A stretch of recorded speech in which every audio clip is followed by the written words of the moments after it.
On va rester en militaire. Parce qu'en fait, le pouvoir militaire et politique, c'est pareil, quand il s'agit de pouvoir institué. Le pouvoir militaire a toujours été en lien avec l'information.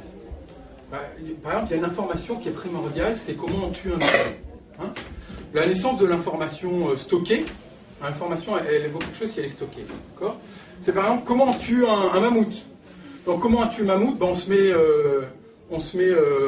se mettre à quatre avec des pieux, puis on va se mettre autour du mammouth, et puis on va tuer le mammouth. D'accord ? Il y a un mec qui s'est dit, je vais consigner cette information stratégique. Information stratégique, voilà comment on tue un bison. Il l'a consigné au fond d'une grotte, ce mec. Pas con. Sauf qu'il y a un mec un peu plus intelligent que les autres, il est soit sorcier, soit chef de tribu, parce qu'il est plus costaud, ou plus ésotérique, je sais pas. Et il y a un mec qui s'est mis devant la grotte, il s'est dit, là, la grotte, c'est moi. Ok ? Donc, vous rentrez pas. Et donc, ce gars-là, en fait, il a le pouvoir de vie ou de mort, puisqu'il faut croûter. Il a le pouvoir de vie ou de mort sur à peu près tout le monde, puisqu'il possède des informations. Sans arrêt, le pouvoir politique a voulu mettre la main sur l'information. D'ailleurs, l'information, le logo, ça vient des armes. Au début, on se tapait dessus, il fallait qu'on sache, il fallait taper sur lui, on ne reconnaissait pas, il n'était pas d'une couleur et tout. Donc, sur nos armes, on a commencé à mettre des images. Alors, vous mettez un dauphin dans le Dauphiné, puis vous mettez un lion dans le Lyonnais, et puis c'est sur eux qu'il faut taper. Hein ? Bon, regardez les logos des villes aujourd'hui. Les logos des villes, jusqu'à il y a très très peu, ils étaient dessinés sur une arme de défense qui s'appelle un bouclier, ou on peut aussi appeler ça armoirie. Une armoirie, c'est une arme. Sans arrêt, il y a deux grands moments dans l'histoire de la communication. Il y a le lien avec les armes et le lien avec la concurrence au XIXe siècle. Après la loi...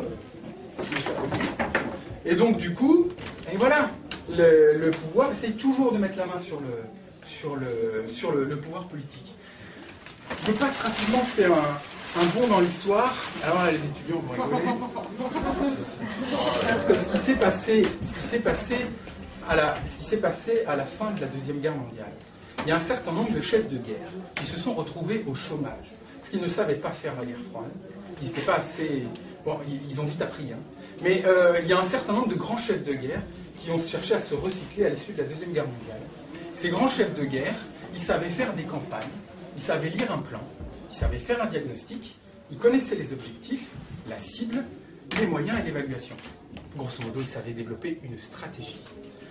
Le diagnostic, c'est, bon, et les petits gars, on a des chars qui sont là, des concurrents qui sont là et là. Notre objectif, notre objectif, c'est de bousiller les chars qui sont là, les concurrents qui sont là et là. Ça, c'est notre plan, les petits gars. La cible, vous l'avez compris, c'est les chars qui sont là, les concurrents qui sont là et là, ou les clients. Bon, nos moyens, on va prendre l'aviation, la diffusion, voilà. Et puis, il faudra évaluer combien on a réussi à vendre. Et ce sera notre campagne de communication. Les grands chefs, après j'aurai des explications la semaine prochaine, les grands chefs de guerre se sont recyclés et ont créé ce qu'on appelle les public relations, se sont recyclés dans les grandes entreprises américaines que sont General Motors, Ford, American Telegraph and Telecom, pour mettre en place, et faisons un peu des intoxications du langage, pour mettre en place des stratégies militaires dans les campagnes de communication commerciale. Parce que le projet final, mesdames, messieurs,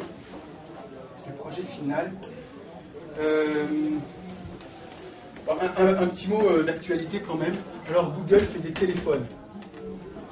Et Google est en train de poser des éoliennes marines au large de la Floride pour fournir de l'électricité et construire des voitures. On n'a pas parlé de Bolloré qui rêve de mettre la main sur TF1, qui a fait fortune dans le papier, qui est un tuyau de presse par exemple. Matin Plus et OCB étaient imprimés sur le même papier. OCB et Bolloré. Le B.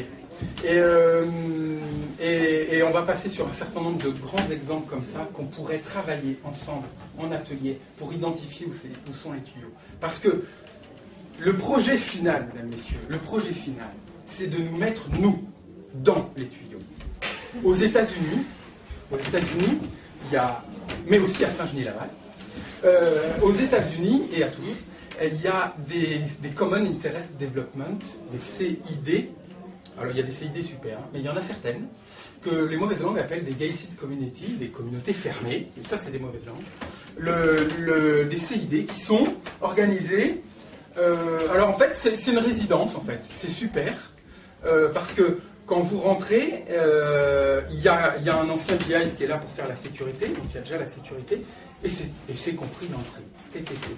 Puis vous rentrez, puis il y a une salle socio-culturelle. Hein, d'accord, avec à côté un cinéma et puis un golf, parce que vous aimez le cinéma et le golf. Et puis vous rentrez dans une maison qui est déjà décorée et qui a déjà tous les meubles qui vous plaisent, parce que en fait vous les avez choisis sur catalogue.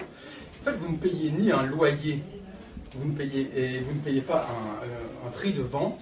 En fait vous êtes locataire-propriétaire dans une résidence fermée. Alors ce qui est bien, c'est que vous avez la résidence des juifs qui gagnent entre 100 000 et 200 000 $ par an, et qui aiment le golf et le cinéma. Pas de souci, si vous n'êtes pas juif. Il y a la résidence des chrétiens, qui gagnent entre 20 000 et 50 000 $ par an, et qui aiment le macramé, et puis le kayak. Et puis, juste à côté, il n'y a pas de souci, parce qu'il y a aussi la résidence fermée, des gens qui gagnent entre 500 000 et 1 million de $ par an, et qui aiment, eux, plutôt avoir un héliport, et puis pouvoir partir directement dans les jets. Bien, mesdames, messieurs, qui commercialisent ces résidences fermées? Les grands studios américains. Et c'est Walt Disney le premier à avoir fabriqué ça. C'est-à-dire que les grands studios américains sont en capacité de nous proposer un mode de vie, c'est ce que Benjamin Rifkin appelle l'âge de l'accès, dans un bouquin super sur l'âge de l'accès. Ce qui compte aujourd'hui, c'est pas que les gens ils soient propriétaires de leur maison, c'est qu'ils aient accès à une maison. Il raconte un jour comment le patron de Ford a réuni au début des années 90 l'ensemble de ses vendeurs et leur a dit: mesdames, messieurs, nous ne vendrons plus de voitures dans 10 ans. Nous ne vendrons plus de voitures dans 10 ans. Nous allons les louer. Alors les commerçants qui vendent des voitures, ils ne comprenaient plus rien. Mais regardez aujourd'hui, quand vous voyez une BMW à 28 000 €, il y a marqué 28 000 €?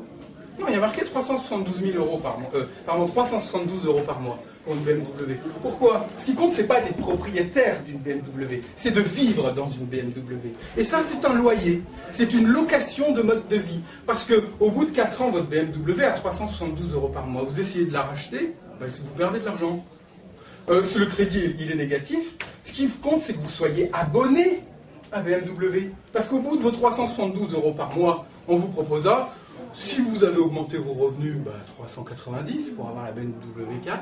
Et puis, si vous avez baissé l'argent, on vous proposera 270, peu importe, du moment où vous restez chez BMW. Regardez les pubs, elles sont toutes à l'abonnement. Tiens, je voulais parler de IDTGV aussi, c'est pas mal. C'est un beau tuyau. Et donc, Jeremy Rifkin dit qu'il faut louer des modes de vie. Parce que les grands studios, qu'est-ce qu'ils font? En fait, ils vous montrent Friends. C'est trop bien, Friends.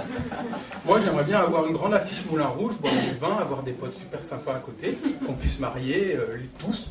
On peut tous faire des enfants avec. Ce serait génial. Bon, on va vous montrer Friends pendant 10 ans. D'accord? Et quand vous aurez bien vu Friends, vous aurez vraiment envie de vivre dans Friends, on va vous proposer une résidence. C'est Friends. Vous avez un abonnement dans ces résidences. Vous pouvez changer de déco tous les 2 ans. D'accord? Mais vous partez en vacances, on vous revient, vous avez choisi la déco sur catalogue, on vous revient, votre déco a changé. Et la déco, elle est dessinée par exactement le même architecte d'intérieur qui a fait les décors de Friends. D'ailleurs, ça dure que 2 ans. C'est du carton-pâte. Hein, c'est du décor. C'est ce qu'on appelle de la location de mode de vie. On vous donne envie. Ah ouais, c'est génial, hein, parce que l'enfant, ma fille, elle pourrait avoir Dora l'exploratrice. Et quand elle est plus grande, elle aura Charlotte aux fraises, pas de souci. Et puis mon fils, il aura Pirates des Caraïbes. Bon, s'il est plus petit, je sais pas, il aura autre chose. Cette location de mode de vie, elle est en train d'intervenir. J'ai déjà vu un truc à Saint-Genis-Laval. On est juste sur la sécurité, les barrières, et la salle socioculturelle, c'est une salle d'animation locale qui est elle-même fermée. Ça, c'est le projet final, c'est de nous mettre dans les tuyaux. Et on a un gars qui nous dit ça très très bien. Alors je ne sais pas du tout si j'ai dit tout ce que je voulais dire. Mesdames, Messieurs, nous arrivons à la fin de cette émission et nous accueillerons désormais notre témoin, notre grand témoin ce soir. Notre grand témoin est philosophe, il est sociologue, il est chrétien, il est marxiste. Paul Blanquart, est-ce que dans tous les mots et les étiquettes que je viens de vous donner, il n'y en a pas une de trop? Paul Blanquart. Paul Blanquart, vous écrivez dans vos livres et dans vos conférences que ce qui compte aujourd'hui dans ce monde, ce ne sont pas la façon dont on vit, par exemple, dans les villes, mais ce qui compte, c'est la façon dont on circule. Et vous appelez ça les maîtres des flux. Paul Blanquart, est-ce que vous pouvez nous expliquer un petit peu cette notion de maître des flux? Paul Blanquart.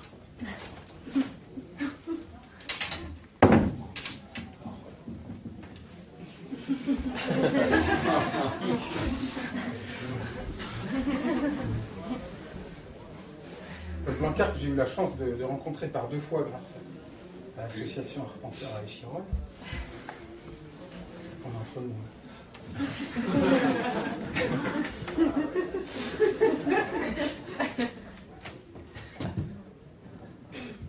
Le marché. Comment marche le marché? Le marché marche au flux, avec les maîtres des flux. Les maîtres des flux qui nous flouent. Ils nous transpercent. Ils nous modélisent. Ils nous formatent. Ils nous zombifient. Bref, ils nous entubent. Nous sommes les entubés. Par des entubeurs. Alors que c'est des flux financiers, des flux migratoires. Vous avez des flux de communication. Et ce qu'il faut aujourd'hui, c'est devenir nous-mêmes les maîtres des flux. Mesdames, Messieurs.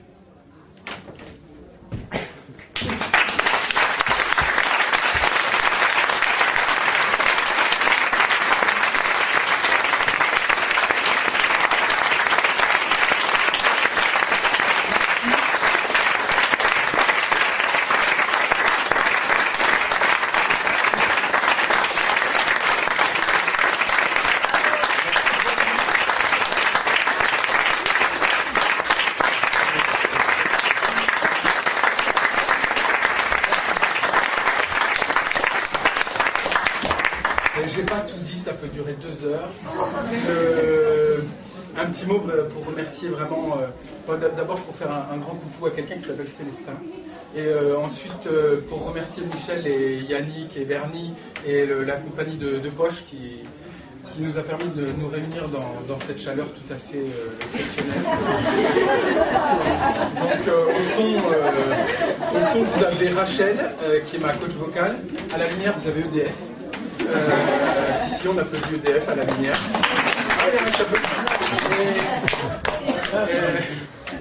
Voilà. Il y a une scope Le Pavé, vous pouvez chercher ça sur internet. Il y a une scope qui vient d'ouvrir à Grenoble, qui est une petite sœur du Pavé, qui s'appelle L'Orage, et qui va faire venir Franck Lepage et d'autres conférenciers pendant la première ou deuxième semaine de janvier. Voilà, et je vous dis à tout de suite pour voir.